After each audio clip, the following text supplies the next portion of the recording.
Saudari dan saudara yang dikasihi Tuhan, hari Senin Prapaskah yang keempat mengajak kita untuk memiliki harapan, tidak pernah kehilangan harapan, tidak pernah menyerah kalah. Mengapa? Dua hal yang mendasari. Pertama, kenangan, memoria, kenangan akan karya keselamatan Allah.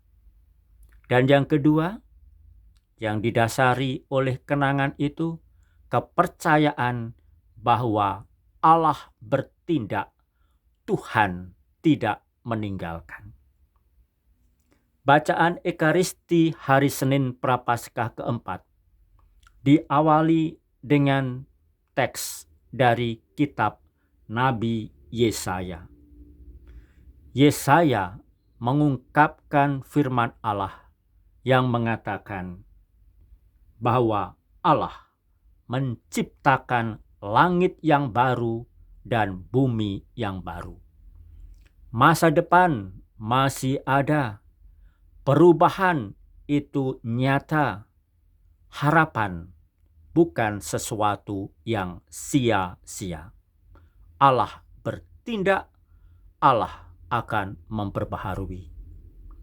Maka di tengah situasi wabah virus corona yang kita hadapi dewasa ini, kita diajak untuk jangan menyerah kalah, jangan marah, jangan kehilangan harapan, jangan putus asa. Lihat dan ingat, Allah menciptakan langit dan bumi yang baru. Saat krisis justru menjadi saat untuk memeluk harapan.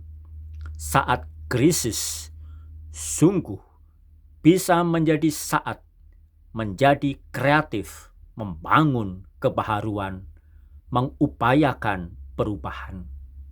Maka Yesaya mengajak kepada kita semua, bergiranglah dan bersoraklah. Orang yang memiliki harapan adalah orang yang tidak pernah kehilangan kegembiraan. Atau dalam bahasa Paus Fransiskus di dalam suratnya tentang kesucian Gaudete et Exsultate, dia mengatakan salah satu tanda kesucian adalah rasa humor. Orang yang tidak pernah kehilangan rasa humor, orang yang tetap bisa bergembira dan bersukacita di tengah segala kesulitan tantangan apapun, itulah tanda kesucian. Maka Yesaya mengajak kepada umat Israel, jangan menyerah, jangan kalah, jangan putus asa. Song-song Tuhan yang datang bertindak. Sambut Allah yang menyelamatkan. Dan sambut dengan kegembiraan dan sorak-sorai akan masa depan baru, akan dunia baru, akan harapan baru. Dan harapan itu ditempatkan dalam kepercayaan akan Allah. Percaya bahwa Dia bertindak. Apa yang menjadi dasar kepercayaan itu? Harapan. Dan harapan muncul dan tumbuh dari mana? Relasi personal dengan Allah. Akan tetapi, saudari dan saudara yang terkasih, harapan itu juga muncul dan tumbuh karena dari dalam berkat adanya kenangan, memoria, sesuatu yang khas dalam tradisi iman Kristiani. Hal itu bisa kita simak dari bacaan Injil dari Injil Yohanes.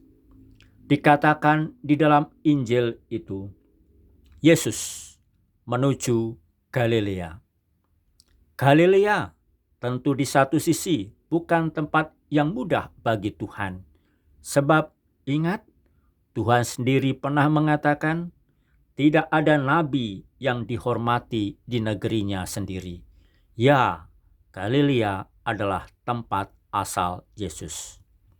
Namun, di sisi lain, Yesus mengetahui bahwa cukup banyak orang Galilea akan menyambutnya. Mengapa? Karena mereka telah melihat segala apa yang dilakukan Yesus selama ini, terlebih segala apa yang dikerjakan Yesus saat di Yerusalem. Maka ada dua kemungkinan, disambut atau ditolak.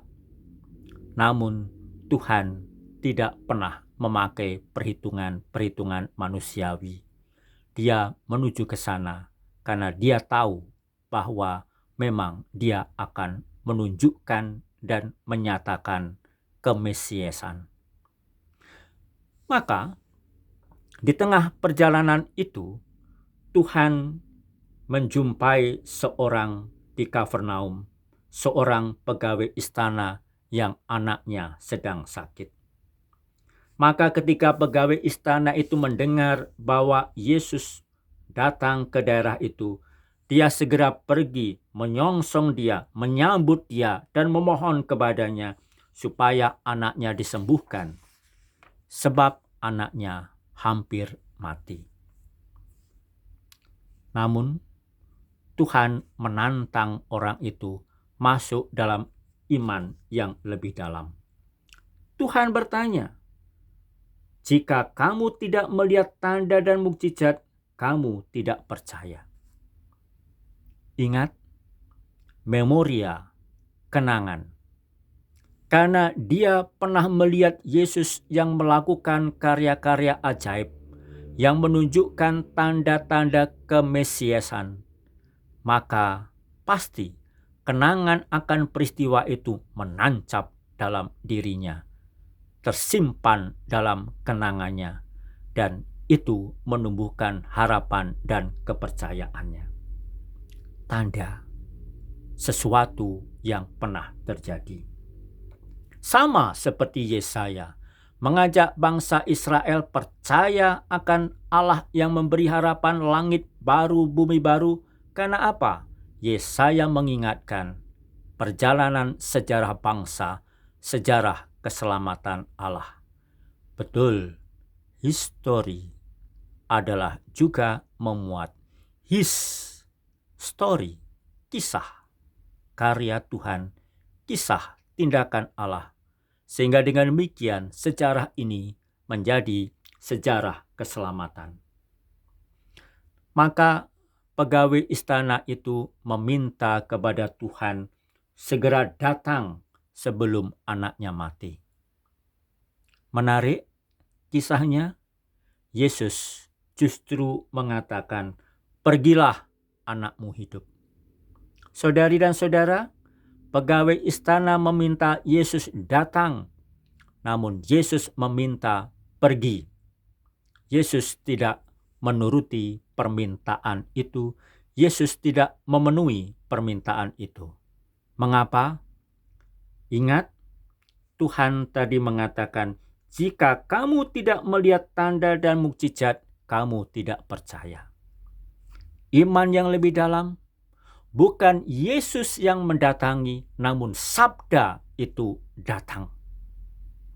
Bukan orang yang datang, namun sabda kehendak Allah yang datang. Sabda tidak akan pernah dibatasi oleh ruang dan waktu.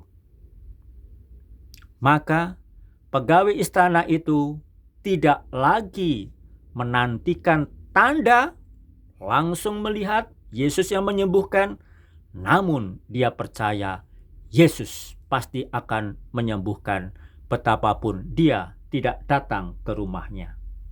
Dan benar itu yang terjadi.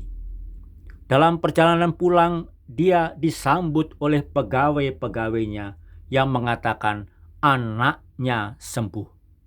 Dan ketika dia bertanya kapan anaknya sembuh, pegawai-pegawainya, hamba-hambanya menjawab tepat pada saat Yesus mengatakan, pulanglah, anak-anakmu hidup. Saudari dan saudara, sekarang ini banyak orang merasa sedih. Banyak umat Katolik merasa ditinggalkan. Mengapa? Tidak bisa ke gereja, tidak bisa mengikuti perayaan Ekaristi. Maka memohon, Tuhan datanglah, biarkan pintu gereja terbuka supaya saya bisa ikut perayaan Ekaristi dan berdoa.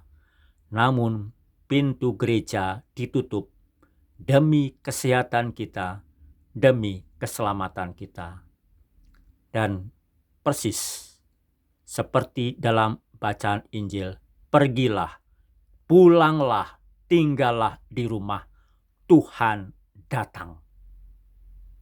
Sabda Tuhan bekerja. Saudari dan saudara, jangan sedih, jangan kecewa, jangan marah. Namun percaya, Tuhan datang, sabdanya bekerja. Ajakannya adalah, jangan pernah kehilangan harapan, jangan pernah kehilangan semangat, jangan putus asa. Tuhan selalu menyertai. Kehadiran Tuhan yang tidak tampak kasat mata, tanda-tanda mukjizat yang kita nantikan di tengah situasi wabah sakit ini, kita menantikannya. Dan kita mendoakan dan mengharapkannya. Tetapi Tuhan mengatakan kepada kita, sama seperti kepada pegawai istana itu, pulanglah, masih ada kehidupan. Kita diajak sekarang ini, saat ini, tinggal di rumah, memeluk kehidupan. Tinggal di rumah, merayakan kehidupan.